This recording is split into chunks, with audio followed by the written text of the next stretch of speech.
Sure. Hello, hello. We're live. We're live here on YouTube. So let us know where you're joining in from while I go ahead and hit live in the different places that we're being live or attempting to be live. Let's put it that way, because we are not there yet. All right. And then I like to pull this up on my phone because a lot of times on Facebook, I have to keep toggling back and forth to see comments, and sometimes they do not show up. So I'm going to pull this up on my phone. All right. Hold on. There we go. All right. So I'll be able to see when people show up. Were you able to find that code? Yeah, I was just trying to see if I can drop it in here, but Althea's here. What's up? Yay! So good. So good. I'm glad to see you. All right. So we'll just go ahead and get started. Right now, she's kind of looking for an amazing QR code. And if not, I do have a link that I can share for her book. And Christine is here. Hello, Christine. Hello, hello. But I know Nikki Green because we were both using StreamYard. And back a while back, that they had the podcast on there, so you could actually connect with other podcasters on StreamYard, and that's how we connected. And so I've been on her podcast, she's been on mine. She's actually been in the group and shared with you guys before. And so I'm super excited. We were actually able to meet when she was coming into Atlanta area, and we had connected enough that she reached out and said, "Hey, I'm going to be there. Do you want to meet up?" So we met up, and it was a beautiful day. We sat outside, and it was just glorious, and it was so fun to meet. Because one of my experiences so far, because I've met quite a few people that I've had in this online space, and it seems like every time I meet someone, it's like I'm meeting a person that I've been friends with forever and just been a little disconnected. And now it's like we're back in front of each other again. So it's really interesting, the relationships that you can get just in this online space. And then they end up being something a lot more than just online, right? Yeah, I, yeah. I love it. I love it. Yeah, it was such an amazing thing of how we met just sort of randomly because you never know with those things. Sometimes these other communities and they're trying to put you together, especially on podcasts. Sometimes people are too busy or maybe they don't even do their podcast anymore. You never know these Mm-hmm. days. And so it was like we connected, we had such great synergy. And it was just fun. Now that I'm starting to travel again a little bit with my new book, I was like, who do I know in the Atlanta area? I've got to like start reaching out and see if I can meet some people in person. And I was so excited to make the trip to go over and hang out with you and just spend a little time out in the sunshine, Yeah, chit yeah. chatting and catching It was up. it was fun, and we actually talked a little bit about your book that day, because I don't think it had actually hit the market yet. So she was telling me a little bit about it and was so excited. And so I reached out and I told her, I said, "How about we do a book launch?" Because I know Julie Trainer's been doing this in the Do the Thing community and having these book launch parties, and I thought, might as well. Oh, and there, speak of Julie, there she is. Hello, hello. So I was taking her lead, and so here we are. So if you don't mind, Nikki, go ahead and tell everybody a little bit about you and what you do, and then we'll get into the book stuff. Yeah, absolutely. Thank you. Hi, everybody. Thanks for joining today. So my name is Nikki Green. I am a life and business resiliency expert. I help people start businesses and find new career paths. I'm always at that weird intersection where we're trying to find something new, but we're not quite sure always what we're going to do. We have these great creative ideas and need some business foundations. And so it's always fun to meet new people, see what they're up to, and help them on those new journeys. I am a now 7-time published author with Warrior Women 3, turning our life legacies, our life lessons into legacies. It's a little bit of a tongue twister sometimes. Hey, but you did it perfectly. Exactly. And so this is another one of those wonderful like happenstances where a lovely lady in New York who has this wonderful women's community was actually here in the Chicago area. And, I met her at a conference and she does these wonderful books and brings together all these really powerful women to tell a chapter of their story.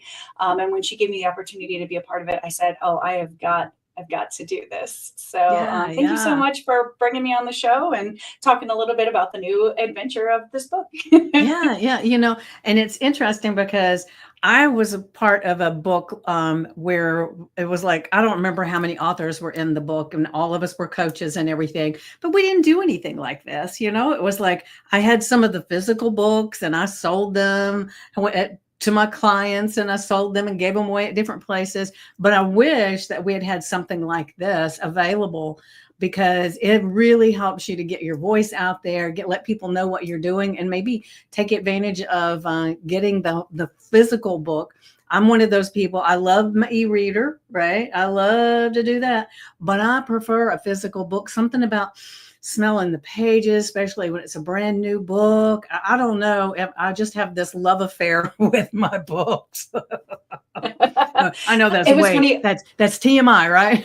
Not at all. Well, I was just speaking at the chamber here in Naperville yesterday, talking about this book and just in general about how important it is for us to go and put that written word in place to teach our legacies.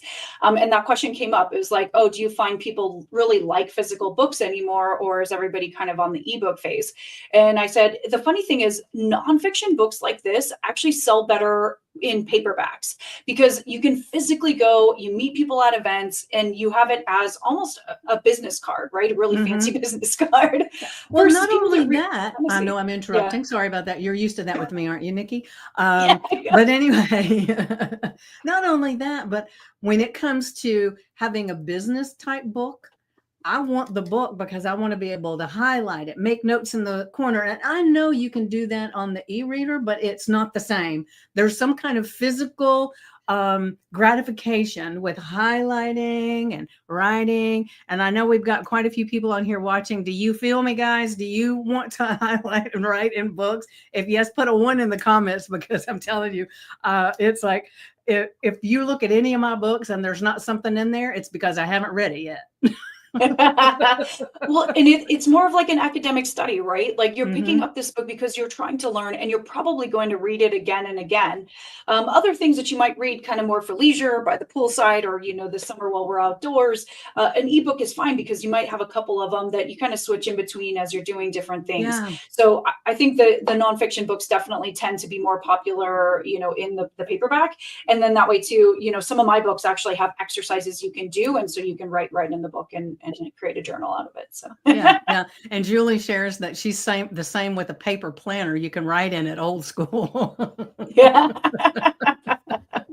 Well, I don't do the Yep. paper planner. There's just way too much going on. Too many times I erase, and it's like, I need to have a whiteboard for mine because I change it too often. Same. Yeah. So tell us a little bit about the book. And I know, how many authors are in this book, by the way? So we've got 11 wonderful authors in Okay. here. Half of them are here in the Chicago area, so I've met most of them in person. Oh, There's a nice. couple of them that live on the East Coast, and actually we'll be doing a conference together in upstate New York in August. And so some of us are getting together again for that, for our speaking engagement, as well as really just continuing to expand our network and support each other in the different things that we do. The women work in all different areas, which is really fascinating to me. Some of them work more in the healthcare field or social work. Some of them are more on, the business side, business coaching. So you're going to get a lot of different perspectives in this book and some really deep stories about transformational moments in their lives, which I really love. And, I have other books, but I had this one story that just didn't quite fit with the others. So I thought, you know what? I feel like it goes well with this theme. So I was excited to put it in there. Okay, cool. So Sabrina says writing is a direct connection somehow to the brain. Yes, it is. There's a wiring from the hand to the brain when you're writing, it's a game changer. So the thing that I love about that statement too, Sabrina, is because they've done actual studies. You know how a lot of students now are typing their notes on the keyboard, right? They got their laptop out and stuff, but the retention of what they have, of what they've learned, is very small. When you write it out physically, the brain connects with it a little bit more, so you have a better retention of what you've studied. So to me, that was amazing to learn. Julie says she has a whiteboard and a digital planner too, and still forget what she's doing sometimes. I feel you. I feel you. All right. So go ahead and tell us a little, like a little cliff note or a little teaser about what your chapter is about. This is kind of about the 10-year anniversary of a major surgery that I had. And it's not just about, the transformation because of the surgery, but it's also a lot about the battle with the insurance, the 10 years before that. And, especially here in the United States, it's been pretty much a hot topic for a while because there was a very serious incident that happened. But it really talks about how our healthcare system, especially in the case of women, is not here to advocate for us. It's here to constantly tell us what we can't do, gaslight us for how we feel, and not really truly evaluating and solving many women-specific issues. And so when I had that hysterectomy a decade ago, it was a decade before that in the making of constant pain, constant struggles. And talking to so many women, I realized that they had so many similar struggles, whether it was related to pregnancy or, other feminine issues. And it's been such a battle for us to get the right healthcare. And I just thought it was a good way to advocate specifically for that within a book dedicated to women's stories. Yeah. Well, let me ask you a couple of questions that just came up for me as you were telling that. The thing is, like, I know for most women, it is because a lot of it's a male-dominated physicians, and so they think everything is in her head, kind of thing, because they've never experienced it. So do you think that is still true, or is that something that the women doctors do the same thing? Is it because of the insurance that they do it that way, or do you have an opinion? I know it's an opinion, so. Yeah, and definitely my opinion comes loud and clear through my book. Okay, I got you. But yeah, leading up to that time, all of my doctors had been men. And so year after year, and honestly, 15 doctors across 3 states over 10 years, all men, all of them giving me the same gaslighting, the same, like, it's not that bad, you shouldn't be doing that. I had literally run marathons and done all these other crazy triathlons and, super physical things, enduring all kinds of pain. But all of a sudden, like, this was too much for me. Like, it didn't really make sense from a logical perspective. And the only way that I was finally able to get past that hurdle to have the approval from at least my doctor for the surgery was I finally had a female doctor. And then I also argue the other side of it is part of it, even when she said, yes, I should have it, the insurance then declined me, saying there's no evidence, according to all the other 15 doctors before, that I need the surgery. And that, of course, now they're gaslighting my doctor too. Yeah. Because she's a woman. So yeah. And unfortunately, one of the things happens as women get older too, is that you have an ailment and they'll say, oh, it's just because you're getting older. It's just age. It's just right. And I'm thinking, if that's the case, then every single person at this age would have that thing. So they don't. So it's not just age. I mean, they are so quick to try to placate us and make what we're feeling or thinking or actually feeling in our body, not just feeling emotionally, as being nothing, no big deal. So one of the things I saw the other day, really quick, and this has not a damn thing to do with your book, but it will. It was one of the little things on Facebook where they had these men that were having to wash dishes, and they had one of those machines that simulates period pain. Oh, good. And they were dropping the stuff, and then they were going down to their knees, and I can't do this, take this thing off of me and everything. And I thought, and women deal with this all the time. So I thought it was beautiful that some men have had the opportunity to experience it. And I'm sure it's still not to the level of what we actually feel. And so I just think that's interesting. But let's see. And Sabrina says, so important to be one's own advocate. Also, historically, the medical research was male-based too. True, true. Mhm. Yeah. And it's interesting because when a man walks into any kind of medical facility and says, this is what I got, they're taken care of. Yep. So And it's really frustrating, and a lot of why the only reason I really was advocating for myself and not feeling just like absorbing it is I was trying to run. I was running marathons, and I was having this hip pain. So I didn't really know what it was related to originally, and so, over and over again, it was just like, well, just stop running. And it's like, how does that make sense that we're supposed to stop doing healthy things? yeah. In order to stop a pain which you haven't actually diagnosed, you don't know whether it could be related to muscular, skeletal, tendon, organs. Like, you haven't even picked anything within the body specifically to tell me why the pain is there in the way that it's there. And so I think a lot of people feel that way too. Is like, I have a pain, it has to come from something, but things are so interrelated, and it's not Hmm. always the place you feel it where something is Right, actually right. going on, Yeah, right? yeah. So And, I can feel you with that because I've had a hip issue off and on for quite a few months. But when I feel mine is an emotional trigger, it's not a physical trigger. So I can almost start, as soon as I feel this twinge, I can say, okay, body, what you trying to tell me here? And I kind of back up and try to get connected with it. Let's see. Julie says, yeah, and we are the weaker sex. Yeah. Uh, let them think that, right? So, uh, what are you hoping from your chapter that you wrote? What are you hoping that people will get from that?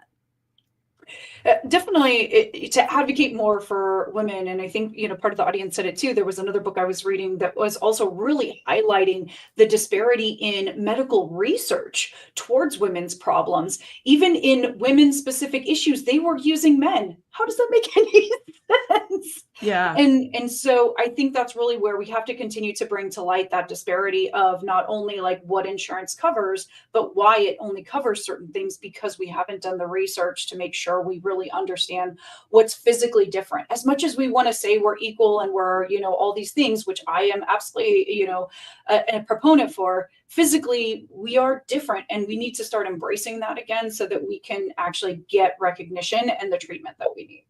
Yeah, let's see. Let me pick my phone up here because this is a little long. So I need, oh, it's not Go that for long. it. It's just went past it. Julie says her mother was told for about a year that her stomach pain was just stress, but it was pancreatic cancer, stage 4, when they finally diagnosed her properly. Oh, Julie, I knew about your mom passing and all the stuff she went through, but I didn't know that. So my heart goes out. It really does, Julie. That's sad. It's so tough because if we're getting continually misdiagnosed, it is things like this that become very, very serious.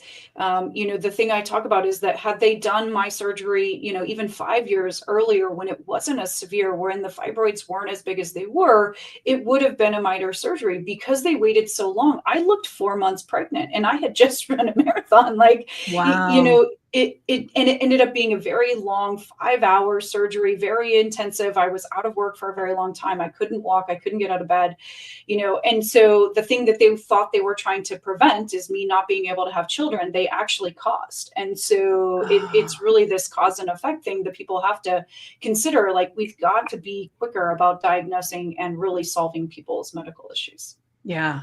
Yeah. And one of the things that helps with some people too is to have an advocate with you when you go that can kind of listen to what they're saying and help you, kind of filter through the stuff and maybe ask some questions. And then the moment you're like a deer in the headlights kind of thing, what? And then they may have the voice that can ask some of those questions you can't think of in the moment. Absolutely, because some of the times I was hospitalized overnight because of the severity of the pain. In Miami, they gave me Oxycontin to numb the pain and just drown it out. So you're not really able to answer questions or remember what's going on and when you're in that severe of pain. And I talk about that as well because I know that's been another big thing in the news about the overprescription of very addictive pain-killing medicines that then have longer term effects on people as well. And I know you advocate too for, a lot more holistic and natural like ways of dealing with things. And so I think it's really an important thing for us to keep revisiting is, do we really need all of this stuff that we keep putting on ourselves with Western medicine? Or can we go back to some more natural ways of taking care of ourselves? Yeah, yeah. I wish Sue Anderson was on here because one of the things, and you may not know her, but she has Idlewild Woods. She has a retreat center that is in Tennessee that she's getting up and running. So they've been homesteading there for a while, but she's been doing this really amazing thing of walking through the property. And when she sees a weed that she doesn't know what it is, she looks it up, and she's been able to find some amazing medicinal plants on this property. So she started harvesting them. She's making tinctures. She's doing all kinds of things.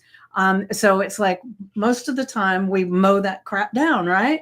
We get rid of it. It's like the dandelions in our yard, right? They actually have a great medicinal purpose, right? So I don't know. It's amazing when you think about all the natural things that are there that we've gotten away from. Yeah, and it's bringing that knowledge back. Another great thing about books like this is so many people are bringing back home remedies they've gotten from their grandparents, and continuing that cultural legacy. And insurance is starting to be more open to also indigenous medicine to be able to allow some of that practice and have it be covered. So it's good that we're starting to think about it, and just even really basic things like massage and emotional release and mental health. There's so many other things that you need besides just, I broke this and please fix it. But Yeah, like, can yeah. I have a general, like, just can I feel good and can I just have a good day every day instead of, going into these catastrophic moments and things really fall apart. Yeah, beautiful, beautiful. I love that. And let's see. Sabrina says, hold on. Sabrina says, there's no rhyme or reason for what insurance covers. Example, hubby only needs 4 milligrams of blood pressure meds, but insurance starts covering at 8 milligrams. Why should he need a higher dose to be covered? Well, that sounds like the most ridiculous thing. I swear. And it's like, on that thread, my sister was prescribed some kind of eye drops because she had cataract surgery or something quite a long time ago, but she has really dry eyes because of it.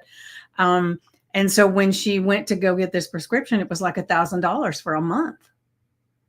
And it was like, what? Yeah, terrible. Did insurance cover anything kind of thing? And then she ended up, they had to go back to the doctor and say, okay, we gotta do something different. And when the pharmacist tried to get the new prescription filled, the insurance said, well, they needed a special letter from the doctor saying that it was needed. And she said, well, he prescribed it on a piece of paper and I handed it to them. Why does it, it was like just a whole bunch of stuff. So the medical thing is, I won't say completely broken, but it's definitely on a, that kind of place, right? It's gotten so much worse. Yeah. Another friend of mine, she has a great book called Crushing Medical Debt. And she really talks about like how to fight back against the medical bills and to verify the coding that gets done, because it could be simple as someone put the wrong code in there, making sure that they're not overbilling you. And it's the only thing in the world where it's not like I go into Starbucks and it's like, hey, Vicky, for you, this coffee's going to be, $3.95. But Nikki, for you, nope, this is going to be $10.95. Yeah. Like, Yeah. you really need this coffee, so we're going to double the Yeah. And the thing too is, if they said, well, do you have insurance? Well, yes. Okay. That's $25.50. right. It makes no sense that you would have something where you go in and you don't know how much it's going to cost, and that they're varying the cost based on who's paying the bill. I mean, that just doesn't make any sense. And we have to get to something that does make sense again as to what does it really cost.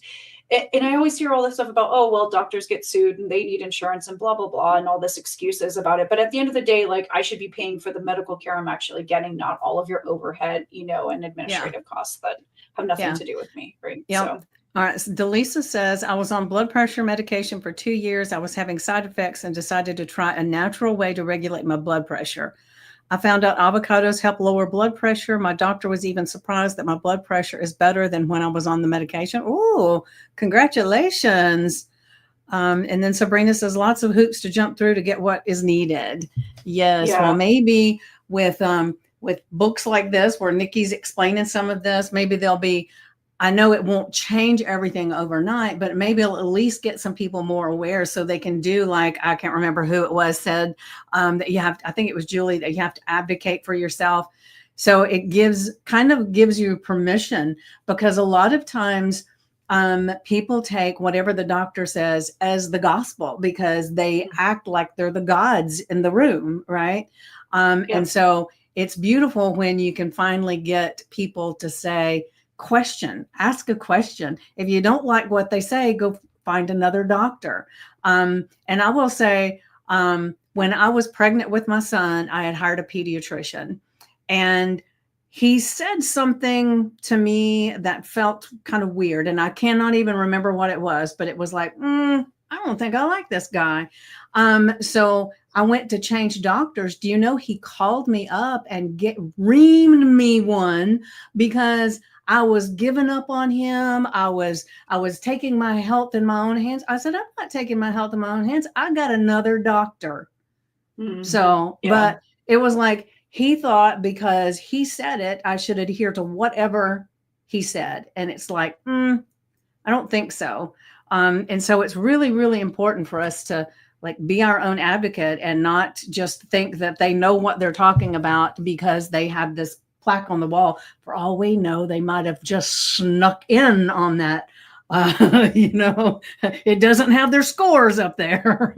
Well, you never know. And the medical field is changing so much because there's so many people that are starting to retire, just like in many industries, right? We've got a lot of the boomers starting to retire, and there wasn't a lot of young people going in to do this or haven't stayed doing it because they just didn't find the same, purpose and, wanting to be in the career for as long as other people have. And it's just been difficult. I think people get burnt out because they're seeing too many patients. They also have to fight with the insurance. They have to fight with whatever hospital or wherever they work. So I get it. So it's going to be really interesting as we have this increasingly aging population, not as many doctors or not as many doctors with as long of experience, to see what happens next. But I do think naturopath and some of these other types of medicine are going to start being more popular because people are listened to and they take a more holistic approach to thinking about everything that's going on with you, not like just they don't look at the little pain that you have, not that it's little, but that pain, and say, okay, well, that's the spot, we'll take it out, Yeah, exactly. but it's not even that spot, right? All right, so let's see. Sabrina says lots of hoops to jump through to get what is needed. Talisa says they are doctors of medicine, not doctors of healing. I love that. And then Julie says, sounds like his fragile ego was talking. Yes, amen. I know it. And then Sabrina says, even my first surgery, I was told that it was my gallbladder. So I asked where in my body it was, right side. So then I asked why my pain was on the left side and below my belly button. He did not have an answer. Turns out it was Crohn's. Oh my gosh. Yeah. Well, my daughter was having some abdominal issues with eating and different things, and they wanted immediately they were going to take out her gallbladder. But luckily it was a female doctor that we went to the emergency room and they did a scan, and she said, even though it seems like it would be your gallbladder from all your symptoms, your gallbladder looks fine. So it was kind of different. So she's learned that there's certain things that bother her stomach and give her a lot of problems, and some things that don't. So she's just learned how to do her own medicine by watching the different things that she eats that triggers some of these things. Hello, Jimmy. Good to have you here. Yeah, one of the things I did with my naturopathic doctor was I did a whole food panel, which I Hmm. highly recommend because then they can go through all your different sensitivities that you might have. And, had I again done that when I was younger, I probably would have learned better, what types of food I was sensitive to. And especially when you have a lot of sensitivities, it just ends up aggravating your whole system. And then even things that you could probably eat normally, you can't eat anything, and all of a sudden everything upsets it. And I've continued to retake those tests with different doctors as I've moved around the country, and come up with similar results. So So, from okay, different. because I was going Go to ahead. ask, does it change a lot? So, do you become sensitive to something you weren't sensitive to before? No? No, but definitely the things like, so, I have the usual things of like gluten and dairy, but those also include all the derivatives. So I was, drinking protein shakes all the time, and I was having a protein shake with milk. So it's got whey, protein, and then the milk. And so that was like a compound effect of not doing that. So then I tried to switch my protein powder, and it wasn't effective. So I had to go to a pea protein powder, which is like most of the vegan kinds of ones with a Hmm. non-dairy alternative. Cool. We fixed that problem and we've eliminated that kind of regular irritation, which I thought was something super healthy for me. I know, I know. Well, it's funny because my daughter and I became vegan at the same time. It's been many, many years ago. I'm no longer vegan, neither is she, but hers, one of the things we did was we used um, almond milk, almond flour, almond butter, and come to find out she had a sensitivity to almonds. So she was doing all these things, and that started the flare up. And then it just grew from there. So it was like once it got flared up, it couldn't be fixed almost. So, and it happens every now and then, even though she watches, she'll get a flare up and then she has to go into that mop diet or whatever the heck it's called, where it's the mashed potatoes, it's almost applesauce. It's almost nothing until she can get it calmed down, and then she can go back to eating. But she still has to be really, really careful. So let me ask you. I'm going to go ahead and share the link. Oh, wait a minute. I have to copy and paste this. Hold on. Hold the phone. I think I can do it. Oh, I think that'll go up to YouTube. There. It went to YouTube at least. I don't all know where right. else it'll go, Well, but we'll see. okay. All right. All the tools, all the I tech. know. I know. Oh, Alfie, I didn't realize you were on YouTube and Facebook. All the places. Yes, yes. So thinking of that while you're here, Althea, make sure you like and subscribe to my channel. And share this out. Let's see if we can get more people to see Nikki and take advantage of her book. All right. So I'm going to share this across the screen so that you can Beautiful. take this down and actually maybe, I don't know, take a picture of it and see if you can get it or whatever. We were trying to find the little QR code and Nikki couldn't find it. So this is what you got, but you'll be fine. You'll be fine. It's been one of those things. We started the hour kind of talking about that too, of like, okay, this is my seventh book. So I've been through this with a couple different publishers, different versions, how things work. And sometimes things are on time and some things are early and sometimes things are late and you just really can't control it. So when I was there in Atlanta visiting with you, I thought I had a box of my books, the very first box. And I had just shoved it in my suitcase. I was in a hurry and I was like, okay, I'll open it when I get to the event and then I can put it out, to try to sell them there. And it was going to be the first time I was debuting this particular book. And then I get up the next morning at my friend's house and I open the box and there's a thing of dominoes. And I did not order any dominoes. And I'm like, what is going on here? And then I realized there's a little note from my mom and it's a toys for the kids. She had just come to visit. And you just brought them all over the place. We brought them all over the country. Oh, too funny. Because I didn't open, I should have thought better that it's an Amazon box, there could have been anything in there. But it was heavy. So I was like, oh, it feels substantial. And it's about the size of like what my book boxes usually come like. So I took the box of dominoes all the way over to the event. and then I had nothing to sell. Well, that's okay. They got a link and they bought them, right? Exactly. It all worked out. All right, guys. So thank you all for being here so much. We appreciate it. And definitely grab the link and check out Nikki's book. And do you think I had mentioned this morning when I was talking to everybody that maybe some of the other authors would come in and share some? Absolutely. Like you said, we have a really close community with the Warrior Women, and we're meeting at least monthly. And the ones that are here locally, I see them fairly often, as well as the conference that we're having in upstate New York in August. So I'm going to give them your information, and we can bring them on the show to tell their story too. All right. Wonderful. Because I'd love to have. So is everybody's story a medical thing, or is it?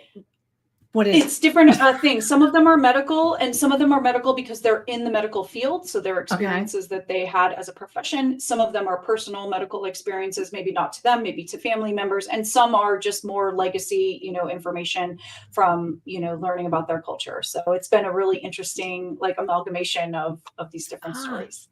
Beautiful, beautiful. I can't wait to get my copy and read it.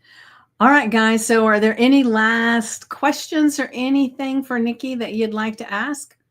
Sabrina says, awesome session. Congrats on your book. Oh, thank you. Yeah. So anything, I'll wait just a minute because I know sometimes there's a delay because when I do the lives in the morning, I'll say bye. Nobody's got anything to say, bye. And I'll click off and then I go back and look and there's like a little comments and it's like, oh, I missed every one of those. So we'll give it just a minute. We need the Jeopardy music, right? That was probably a very bad rendition of the Jeopardy music. Dance theme. All right. Delisa says, thanks. Christine says, I cannot wait to get the book. Julie says, thank you both. Well, thank you guys for being here. We really appreciate it. And so definitely if you can, share this with anybody that you think would be benefit from hearing about the book, but you might have to share from my YouTube because I think this is since it's a private group, you wouldn't be able to, I've just neglected all of Instagram. Let's see. Oh, Jana.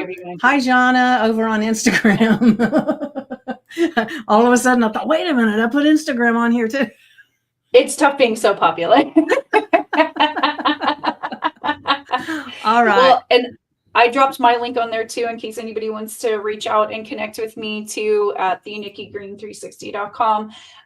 Happy there. All my other books are on there. My podcast where Vicki was a guest. You can listen into that. And happy to support you, whatever's going on in your journey. Yeah. Wonderful. All right. So great to be here with you guys. Thank you. And I'll watch the replay and share. Oh, thank you, Kimmy. So make sure you go and watch it on YouTube. So you go to @VickiSuePoole for my YouTube channel. Make sure you remember to like, subscribe, and share. I gotta keep remembering to say that. All right, guys. Love you guys. Mwah. Happy Friday.